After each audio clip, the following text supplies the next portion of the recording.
Pero ako sobrang... Gawa tayo ng Kumbaga, alam ko sa tatay. computer. Gandang chocolate. Nasaan naman yung Tagaan, mabilit. Malapit lang dito, Rosario. Guys. Taga saan kayo? Rosario po, ligtas. Tapos kabili kayo. So guys, unti na lang kasi. Walking distance na lang po. lakad lang. Kasi paano lang namin yan, pagitan lang namin eh. Oh, good. Ang laki. Ay, hindi mabait. Sobrang bait po ng tatay ko. Talaga.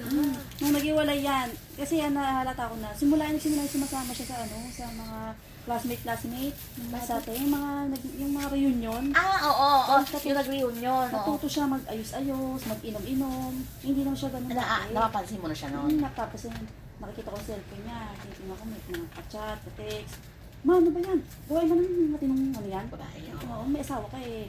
Wala yan, tropa-tropa lang yan. Tropa-tropa, ang tanda-tanda mo na eh. Daig mo pa ako, daig mo pa mga anak niya. Tapos tumagal na tumagal. Hanggang sa nagpatato na siya ng lalaki. Papakita ko na sa inyo pag-ayos itong computer natin. Kasi siyempre magkatalit na, di ba, si Papa ko uwi ng alas 7. Kaya pa kahit hirap Ito lang guys, papakita ko na. Kasi ano na yung problema niya sa nanay mo. Tapos iisipin niya pa na wala kayo. Wala silang panggastos, wala Pag silang... ginahit kami, hindi kami nagsabi sa kanya, pa, wala kami pera. Kasi nga, kasi pag yung binibigyan niyo, ma'am, uy, baka wala kang pera. Kahit gusto, wala naman siyang talagang pera, tatanggihan niya pa yan. Ikaw na bahala sa mga kapatid. Anong reason niya? Bakit niya ginawa yun? Sabi ko, anong dahilan mo para iwan mo yung papa ko? Napakabait ng papa ko, napakaswerte mo. Kung tutusin, swerte ka nga eh. Kasi ako kung tutusin, yung asawa ko, mabait siya, pero may attitude din eh. Yung papa ko talaga, wala kang makikita eh. Napakabait, anong dahilan? Basta wala na daw siyang natitirang chat. Sabi mo, okay lang yan. Ayan no. Hindi lang ako kakakain ng chocolate. Ganun siya. Kahit pa nagkatrabaho yun, may merienda yung amo niya. Hindi niya kakainin yun, uwi niya sa Alay mo. mga ko. Gano'n siya kama. Kaya yung sabi ng mga tiyahin, galit ng galit ng mga tiyahin. Kahit tiyahin ng mama ko, galit sa kanya.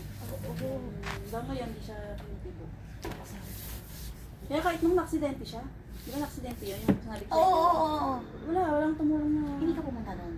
Hindi. Nakita. Ako lang talagang Kasi wala na pumunta. kumbaga tinanggap ko naman na yung ginawa niya. Pero hindi tulad na parang Comment kayo kung anong next na gagawin natin sa mga chocolate ko. Pinapuntahan nila. Sa ako na lang hindi nakapunta. Ako kasi sabi ko, hindi ako pupunta dyan kasi respeto ko yung sa tatay. Oo. Totoo yun. Anong next? Pag pumunta ako doon, parang Tinanggap mo na rin. tanggap ko Oo. na. Kumbaga, inayaan Anong ko lang next na na siya, gagawin naman yes, natin? masaya. Pero hindi ko yung tanggap na iniwan niya.